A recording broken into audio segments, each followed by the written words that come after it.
Good morning students. आज के lecture में हम स्विच गियर एंड प्रोटेक्शन का second unit unsymmetrical fault analysis start करेंगे।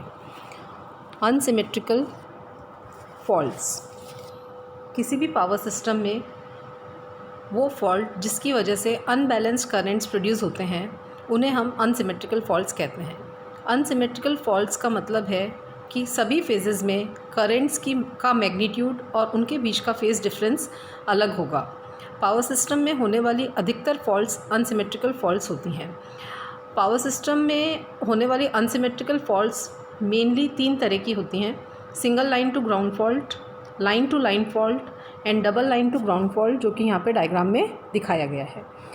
अनसिमेट्रिकल फॉल्ट्स को एनालाइज करने के लिए हम 2 मेथड्स यूज़ कर सकते हैं, किरचॉफ्स लॉ या सिमेट्रिकल कंपोनेंट मेथड। यहाँ पे हम डिस्कस करेंगे symmetrical component method. Symmetrical component method के अकॉर्डिंग हम किसी भी बैलेंस सिस्टम के अनबैलेंस सिस्टम के 3 फेस करंट्स या वोल्टेजेस को 3 different sets of balance vectors में रिजॉल्व कर सकते हैं। पहला होगा एक 3 फेस बैलेंस सिस्टम जिसमें करंट्स का फेस सीक्वेंस पॉजिटिव होगा, जो कि हम कह सकते हैं RYB। इन्हें हम पॉजिटिव फेस सीक्वेंस कंपोनेंट्स कहते हैं।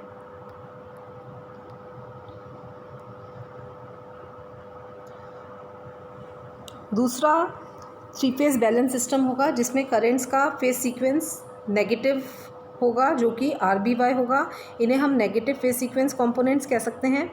और तीसरा होगा 3 फेस बैलेंस सिस्टम जिसमें करंट्स के बीच में कोई फेस डिफरेंस नहीं होगा। इन्हें हम 0 फेस सीक्वेंस कंपोनेंट्स कहते हैं।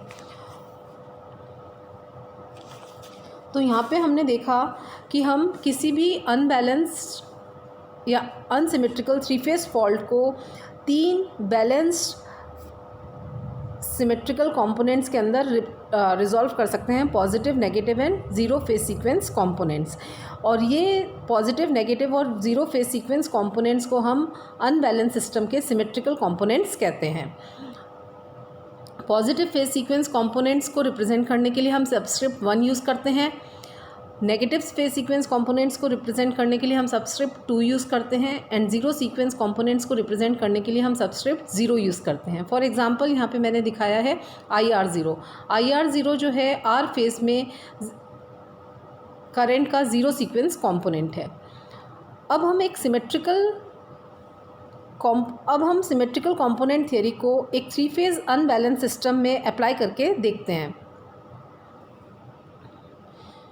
यहाँ पे हम एक 3 फेज सिस्टम जिसका फेस सीक्वेंस RYB है कंसिडर कर रहे हैं और इसमें एक अनसिमेट्रिकल फॉल्ट होता है। तो सिमेट्रिकल कंपोनेंट थियरी के अकॉर्डिंग हम अनबैलेंस करंट्स को 3 कंपोनेंट में रिजॉल्व कर सकते हैं। यहाँ पे डायग्राम में दिखाया गया है। फर्स्ट डायग्राम जो है इसके अंदर हम देख सकते हैं कि 3 अनबैलेंस्ड करंट्स जो हैं शो करे गए हैं, IR, IY और IB।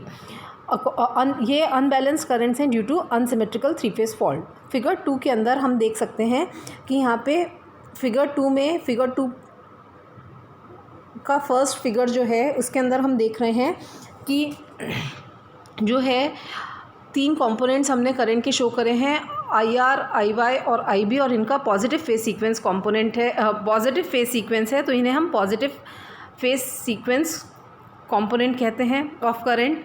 सेकंड फिगर के अंदर यहाँ पे देख रहे हैं हम कि IR, IB और IY है फेस सीक्वेंस। तो फेस सीक्वेंस जो है रिवर्स हो गया है, तो ये नेगेटिव सीक्वेंस कंपोनेंट्स कहलाएंगे। और थर्ड डायग्राम में हम देख रहे हैं कि IR0, IY0 और IB0 के बीच में कोई भी फेस डिफरेंस नहीं है, तो ये 0 सीक्वेंस कंपोनेंट्स हैं करंट के। तो यहाँ पे हम देख रहे हैं कि हमने अनबैलेंस्ड 3 फेस करंट्स को, जो कि अनसिमेट्रिकल फॉल्ट की वजह से थे, 3 बैलेंस्ड कंपोनेंट्स ऑफ करंट्स में रिजॉल्व कर दिया है, positive sequence component, negative sequence component and 0 sequence component. और किसी भी the current in any phase is equal to the vector sum of positive, negative and 0 phase sequence currents in that phase. किसी भी phase में total current जो है उस phase के पॉजिटिव, नेगेटिव और 0 सीक्वेंस कंपोनेंट्स का सम होगा, वेक्टर सम होगा यहाँ पे जो कि शो किया गया है। अगर हम आर फेज़ की बात करें तो आर फेज़ में जो करंट होगा वो positive sequence component of current plus negative sequence component of R phase plus zero sequence component of R phase, that is IR1 plus IR2 plus IR0 के बराबर होगा। सिमिलरली IY जो है बराबर होगा IY1 plus IY2 plus IY0 के, and IB जो है बराबर होगा IB1 plus IB2 plus IB0 के। दस the positive sequence currents IR1, IY1 and IB1, negative sequence currents and zero sequence currents separately form balanced system of currents, hence they are called symmetrical components of the balanced system. This theory is applicable to both three phase currents and voltages, both line and phase. ये theory हम दोनों के लिए use कर सकते हैं, three phase voltage और current, और दोनों लाइन और फेज़ वोल्टेज के लिए। They do not have any separate existence, only a mathematical approach. In phase sequence components का या सिमेट्रिकल कंपोनेंट्स का कोई भी एग्जिस्टेंस नहीं है, इनको सिर्फ हम ये एक मैथमेटिकल अप्रोच है अनसिमेट्रिकल फॉल्ट्स को सॉल्व करने की। In a balance three phase system negative and zero phase sequence currents are zero. किसी भी बैलेंस थ्री फेज सिस्टम में जो नेगेटिव सीक्वेंस कंपोनेंट है और जो ज़ीरो सीक्वेंस कंपोनेंट है करंट के, वो ज़ीरो होंगे। नेक्स्ट लेते हैं हम operator A. Operator A is one which when multiplied to a vector rotates the vector through 120 degree in the clockwise direction. Operator a वो है जिसको अगर हम किसी वेक्टर से मल्टीप्लाई करें तो ये उस वेक्टर को एंटी क्लॉकवाइज डायरेक्शन में 120 डिग्री से रोटेट कर देता है। यहाँ पे डायग्राम में हम देख सकते हैं कि आई जो है रिप्रेजेंट कर रहा है, एक वेक्टर है आई जिसको हमने रिप्रेजेंट करा है ओ ए से, और अगर हम इस वेक्टर को ए से मल्टीप्लाई कर दें तो ये वेक्टर को एंटी क्लॉकवाइज डायरेक्शन में 120 डिग्री से रोटेट कर देगा और इसकी नई पोजीशन हो जाएगी ओ बी, जो कि डायग्राम में शो की गई है। तो हम कह सकते हैं ए आई जो है will be equal to I into 120 degree, क्योंकि ये 120 डिग्री से एंटी क्लॉकवाइज रोटेट हो गया है। या हम कह सकते हैं I cos 120 degree plus j sine 120 degree. Further a I जो है will be equal to minus 0.5 plus j 0.866, जो कि हमने कॉस 120 और साइन 120 की वैल्यूज़ सब्स्टिट्यूट कर दी हैं। या हम कह सकते हैं वेक्टर ए जो है will be equal to minus 0.5 plus j 0.866। अगर हम इस वेक्टर को फर्दर ए से या वेक्टर ओ बी को अगेन ए वेक्टर से मल्टीप्लाई कर दें तो ये अगेन 120 डिग्री से एंटी क्लॉकवाइज रोटेट हो जाएगा और इसकी नई पोजीशन आ जाएगी हमारे पास में रिप्रेजेंटेड बाय वेक्टर ओ सी। तो ए आई को अगर मैंने फर्दर ए से मल्टीप्लाई कर दिया तो मेरे पास में नेक्स्ट इक्वेशन आ गई यहाँ पे a square I, that will be equal to I into 240 degree, या हम कह सकते हैं I cos 240 degree plus j sine 240 degree. यहाँ पे साइन 240 और कॉस 240 की वैल्यूज़ सब्स्टिट्यूट कर दें तो हमारे पास में इक्वेशन बन जाएगी a square will be equal to minus 0.5 minus j 0.866। तो यहाँ पे हमने देखा कि ऑपरेटर ए स्क्वायर से अगर हम वेक्टर आई को मल्टीप्लाई कर दें तो आई जो है वेक्टर 120 डिग्री से एंटी क्लॉकवाइज डायरेक्शन में मूव हो गया। Therefore a square I will be equal to I into angle minus 120 degree. या सिमिलरली अगर अब हम इसको अगेन ए वेक्टर से मल्टीप्लाई कर दें तो ए क्यूब जो है विल बी इक्वल हो जाएगा आई इंटू 360 डिग्री से रोटेट हो जाएगा। यहाँ पे हम लिख सकते हैं इसको I cos 360 degree plus j sine 360 degree. 360 degree की वैल्यू हम यहाँ पे सब्स्टिट्यूट कर देंगे कॉस 360 डिग्री और साइन 360 डिग्री की, तो a cube will be equal to 1। तो हमने देखा कि वेक्टर ए जो है एक वो है जिससे कि अगर हम किसी वेक्टर को मल्टीप्लाई करें तो वो वेक्टर 120 डिग्री से एंटी क्लॉकवाइज डायरेक्शन में घूम जाएगा। अब यहाँ पे हमारे पास में तीन रिलेशंस आ गए, इक्वेशन 1, 2 एंड 3। तो इनसे हम देख सकते हैं कि properties of operator A. First property क्या है, अगर हम इक्वेशन 1 और 2 को ऐड कर दें that is a plus A square, तो ये बराबर आ जाएगा हमारे पास में minus 0.5 plus j 0.866 plus plus bracket में -0.5 माइनस जे 0.866, इसको हम सॉल्व करेंगे तो हमारे पास में आ जाएगा 1 + a square is equal to 0। ये वेक्टर की एक प्रॉपर्टी हो गई कि अगर इनको हम मैथमेटिकल कैलकुलेशंस में काम में ले सकते हैं। 1 + a square is equal to 0। Second जो है प्रॉपर्टी, अगर हम इक्वेशन नंबर 2 को इक्वेशन नंबर 1 से माइनस कर दें तो क्या हो जाएगा, a - a square will be equal to -0.5 + j 0.866 minus bracket में -0.5 माइनस जे 0.866, इसको सॉल्व करेंगे तो हमारे पास में आ जाएगा -j 1.732 या सॉरी j 1.732, या हम कह सकते हैं a - a square will be equal to j√3। तो हमारे पास में 3 प्रॉपर्टीज़ आ गई वेक्टर्स की। फर्स्ट तो है a³ is equal to 1, second है 1 + a square is equal to 0, and third आ जाएगी a - a square is equal to j√3। Next हम लेते हैं symmetrical components in terms of phase current. Symmetrical components को कैसे फेस करंट्स के term में हम रिप्रेजेंट करेंगे, ये हम अब आगे देखते हैं। The unbalanced phase currents of 3 phase system can be expressed in terms of symmetrical currents as follows. तो 3 फेज सिस्टम में हमने पहले भी देखा कि अगर किसी भी पर्टिकुलर फेज़ में हम अगर फेस करंट निकाल रहे हैं with the help of symmetrical components, तो उस पर्टिकुलर फेज़ का फेस करंट उस फेज़ के तीनों सिमेट्रिकल कंपोनेंट्स के सम के बराबर होगा। फॉर एग्जांपल अगर आर फेज़ की बात करें तो IR will be equal to IR1 + IR2 + IR0। Similarly IY will be equal to IY1 + IY2 + IY0, and IB will be equal to IB1 + IB2 + IB0। Now the positive sequence set as shown in figure 1 can be represented in terms of IR1 by means of operator A। अब यहाँ पे हमने जो positive phase sequence components है current के figure 1 में दिखाया गया है, IR1, IY1 और IB1, इनको हम ऑपरेटर A के टर्म्स में रिप्रेजेंट कर सकते हैं। क्या हो जाएगा ऑपरेटर A के टर्म्स में, यहाँ पे आप देख सकते हैं from figure 1 positive sequence currents IB in phase with B leads IR1 by 120 degree. Therefore IB1 will be equal to A IR1. Similarly the positive sequence current IY1 in phase Y leads IR1 by 240 degree. Diagram के अंदर आप देख सकते हैं कि जो positive sequence current है IB1 first figure के अंदर IR1 से 120 डिग्री अहेड है। तो अगर हम 120 डिग्री पीछे जाएं तो क्या हो जाएगा, हम इसको लिख सकते हैं IB1 will be equal to A times IR1। Vector A मतलब इसको 120 डिग्री हमने एंटी क्लॉकवाइज रोटेट कर दिया, तो IB1 की वैल्यू क्या हो जाएगी A टाइम्स IR1।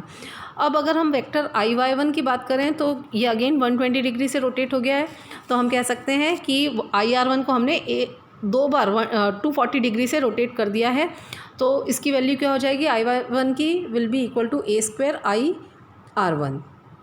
यही प्रॉपर्टी हमने यहाँ पे यूज़ करी है। Similarly for negative sequence components figure 2 के अंदर हम देख सकते हैं IR will be equal to, similarly the negative sequence components can be expressed in terms of IR2 by operator A। IR जो है अब हम कह सकते हैं will be equal to IR1 + IR2 + IR0, और Y will be equal to IY1 + IY2 + IY0।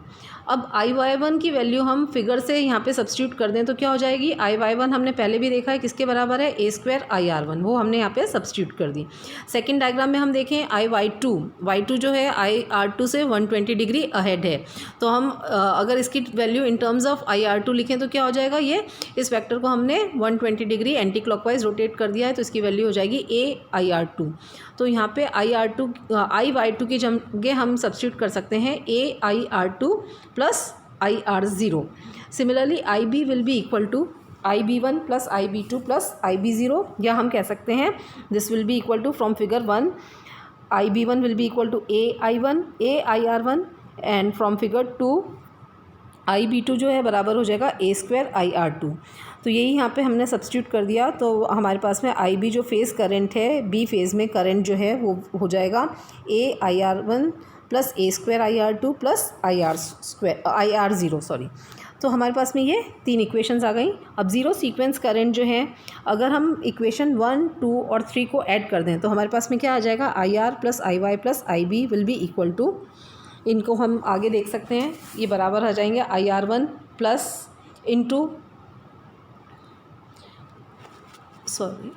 IR1 into 1 plus A square plus A plus IR2 into 1 plus A square plus 3 IR0। और हमें ये प्रॉपर्टी पता है vectors की, 1 plus A square जो है किसके बराबर है, 0 के। तो वो यहाँ पे हम सब्स्टिट्यूट कर देंगे तो 2 टर्म्स तो हमारी 0 हो जाएंगी और रिमेनिंग हमारे पास में बच जाएगा IR plus IY plus IB जो है बराबर हो जाएगा 3R0 के।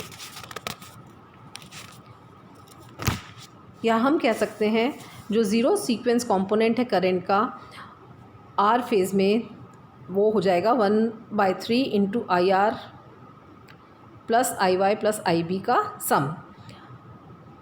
तो as R phase is taken as the reference, क्योंकि हम R फेज़ को रेफरेंस के तौर पे ले रहे हैं तो R का सब्सक्रिप्ट हम हटा सकते हैं। तो zero sequence component of current जो है will be equal to 1/3 of IR plus IY plus IB।